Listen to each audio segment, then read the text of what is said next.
Hello అండి, అందరికీ hi. Welcome back to my channel. నేనైతే చాలా బాగున్నాను. మీరు ఎలా ఉన్నారో నాకు కామెంట్ బాక్స్లో రాసి చెప్పండి.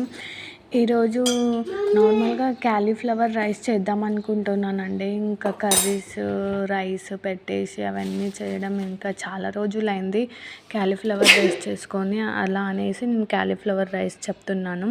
ఫస్ట్ క్యాలీఫ్లవర్ని కట్ చేసుకొని కొన్ని గోరువెచ్చని నీళ్ళల్లో కొంచెం పసుపు వేసి నీట్గా కడుక్కొని పక్కన పెట్టేసుకొని, కడుక్కున్న తర్వాత దీంట్లోకి క్యాలీఫ్లవర్ తీసుకొని 2 టేబుల్ స్పూన్ల మైదా పిండి, 1 టేబుల్ స్పూన్ కార్న్ఫ్లవర్ వేసి, ఇంకా సరిపడినంత కారము, ఉప్పు, సాల్ట్, కొన్ని వాటర్ వేసుకొని మొత్తాన్ని కలుపుకోవాలి.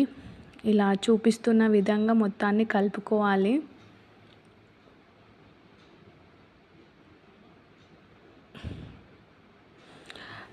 కలిపిన తర్వాత ఇంకా బాండీ పెట్టేసి, బాండీలో కొంచెం ఆయిల్ వేసి, ఫ్రైకి సరిపడినంత ఆయిల్ వేసి ఇంకా క్యాలీఫ్లవర్ని ఫ్రై చేస్తున్నాను.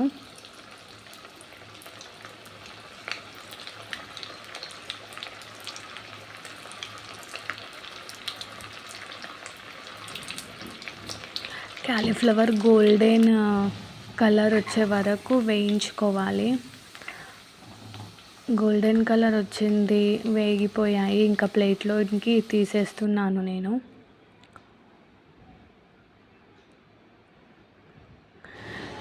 ఇంకా క్యాలీఫ్లవర్కి ఆనియన్స్ కట్ చేసుకోవాలి. ఆనియన్స్, పచ్చిమిర్చి, క్యారెట్స్ అవన్నీ నేను కట్ చేసుకొని పక్కన పెట్టేశాను. అవి చూపించడం లేదు, ఇంకా కట్ చేసిన ఏం చూపిస్తాంలే అన్నట్టు నేను మీకు చూపించడం లేదు.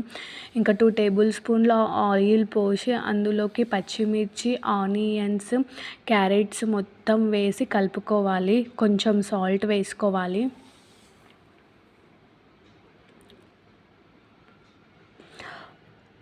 మొత్తాన్ని నీట్గా కలుపుకోవాలి.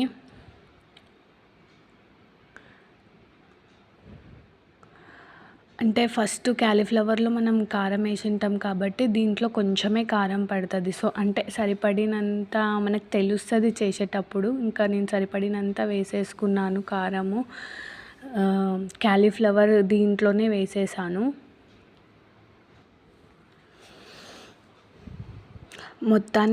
మొత్తం మిక్స్ చేసుకోవాలి. ఒక 2 మినిట్స్ అలా ఫ్రై అయిన వెంబడే ఇంకా ఫస్ట్ ఒక రైస్ను ఉడకబెట్టుకొని పక్కన పెట్టేసుకున్నాను నేను. దీనికోసం అనేసి రైస్ పక్కన పెట్టేశాను. ఇంకా మొత్తాన్ని నీట్గా కలుపుకోవాలి.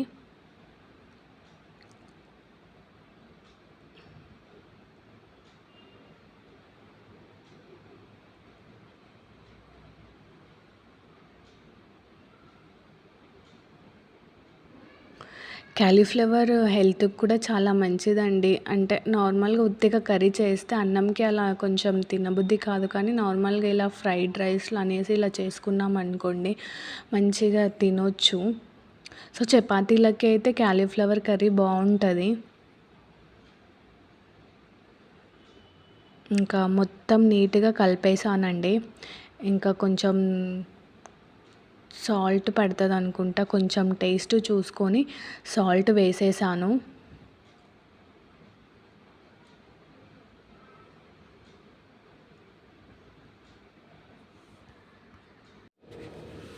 ఇంకా ఫైనల్గా కొత్తిమీరను వేసి అన్నం మొత్తాన్ని కలుపుతున్నాను.